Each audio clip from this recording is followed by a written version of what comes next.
Ito yung room na minake-over namin and ito yung itsura niya before.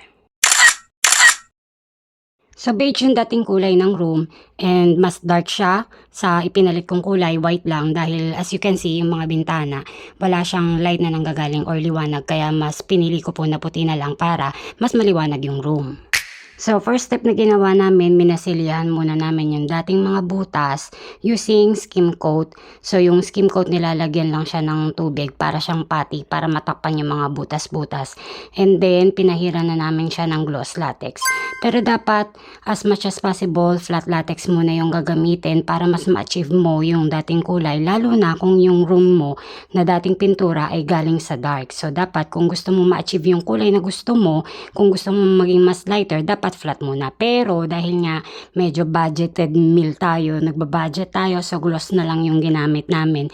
Kaya naka 4 coatings kami dyan. Dapat 3 coatings lang eh. So dahil nag-direct kami na gloss agad, hindi muna kami nag-flat latex, gloss latex agad. So kaya nakakonsume kami ng 4 coatings. So yung isang galon kasya na sa ganitong kaliit na room. So, ang sekreto lang naman kung gusto mo mag-makeover ng room, unang-una, i-repaint mo lang siya maganda na. So, kung meron kang extra budget, mas maganda kung yung mga furnitures is i-repaint mo din. Kung meron kang mga metal na mga furnitures, pwede mo siyang ipintahan ng enamel paints. Pero kung pangbato naman, latex paint naman po yung gagamitin nyo. So, katulad nitong study table na ito, dati po namin tong study table na salamin yung kanyang ibabaw. So, metal siya. Ang ginawa namin dyan, na muna namin siya, binakbak yung pintura using paint scraper. And then, saka namin siya pinarimer using red oxide. And then, yung top coat is QDE black. So, dati siyang white. Ang ginamit namin na pintura ngayon is black. So, ito naman yung chair na nabili ko sa online. So, ang mura lang yan. Ito yung Nordic chair. So, maganda yung kanyang backrest. Lapat na lapat dito sa likod kapag nakaupo ka. And then, heavy duty din siya. Kahit tungtungan mo siya, matibay. And then, maganda yung kanyang kulay. At maraming available din na kulay. So, maganda siya. Mura lang. Worth it yung price. So, kung meron kayong mga magustuhan dito sa vlog ko na room makeover, i-send ko na lang or ilagay ko na lang yung mga link kung magkano yung nabili ko, kung ano yung mga nilagay ko dito para kung gusto nyo rin na mag-makeover. So, meron na kayong idea kung saan kayo makakabili. Dito po sa aking TikTok shop, Ate Dal, lalagyan ko po siya ng playlist, yung mga item na interesado kayong bilhin para madali kayong maka-order.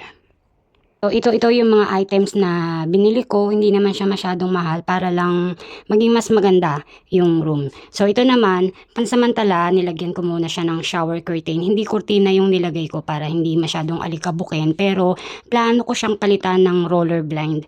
Yung talagang plain lang siya. So, mas mura yung roller blind. Pero, meron namang mas maganda yung parang merong shade na merong light color, merong dark color, pero mas gusto ko yung plain lang, kaya roller blinds yung napili ko. So, ilagay ko din yung link nun kung saan ko siya mabibiling siya. Pamura lang niya, wala pa siyang 500 pesos.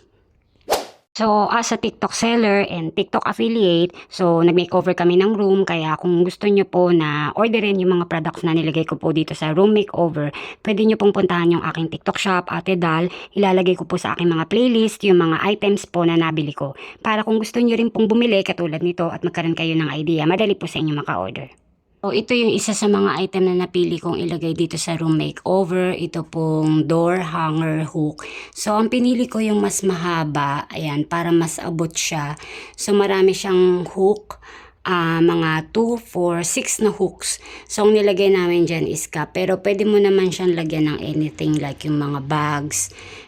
Ito pa yung isa na door hanger hook. Mas mura to compare dun sa isa kasi yung isa mas mahaba. Mas mahaba yung ganito niya. Yung nilalagay doon sa pinaka-pintuan.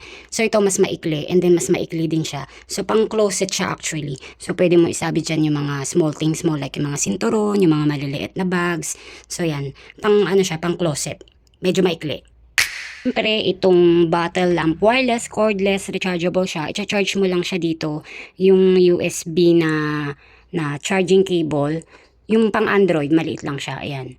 Pwede kahit siya sa mga cellphone kung meron kayong mga Android na phone. I-charge nyo lang siya. And then, tatlong klase na yung kulay niya. Merong yan. Merong warm white, merong white, merong neutral. Sa tatlong kulay siya. Itatap mo lang. Kapag papatayin, tap mo lang din. So, ang cute niya, pwede siya actually sa mga, kahit anong klaseng bottle. Ito, parang, nirepaint ko lang to parang candle holder to may butas-butas siya dyan. Ayan, ganyan no. So, pinatong ko lang dyan itong wireless bottle lamp. So, ang cute nito, pang DIY. So, meron akong binili na hook. Actually, all-purpose siya, multi-purpose na hook. Pwede mo siyang paganyan ikabit, pwedeng paganyan, pwede siyang cup holder, yung mga sombrero pwedeng isabit dyan. So, meron na tong kasama na self-adhesive tape. Kahit ano, pwedeng mga bags. So, ang ganda niya, ang mura lang nito. Available siya in color black and white. So, sobrang cute nito. Ang daming mga cute na designs. Cellphone holder to. Ang ganda. Mura lang to. Bedside table na binili ko din. Napakamura lang niya, wala pang 200 pesos. So, mababa lang siya. Yung pinaka ibabaw niya, merong kulay white. Pero syempre, dahil black yung motif natin, black yung pinili ko. And then, yung pinaka ilalim niya, non-slip din siya. So, sa presyo na less than 200 pesos, caring-carry na to, murang-mura na. So, wala lang, hindi ko pa masyadong naaayos itong room. Pero, plano ko siyang ilagay na parang side table. Bumili rin ako ng door stopper. So ito, plastic lang siya, may iba't ibang kulay. Pero syempre, dahil nga black yung motif ng room, black yung pinili natin. Pwede mo siyang isabit or pwede mo siyang idikit. To be continued.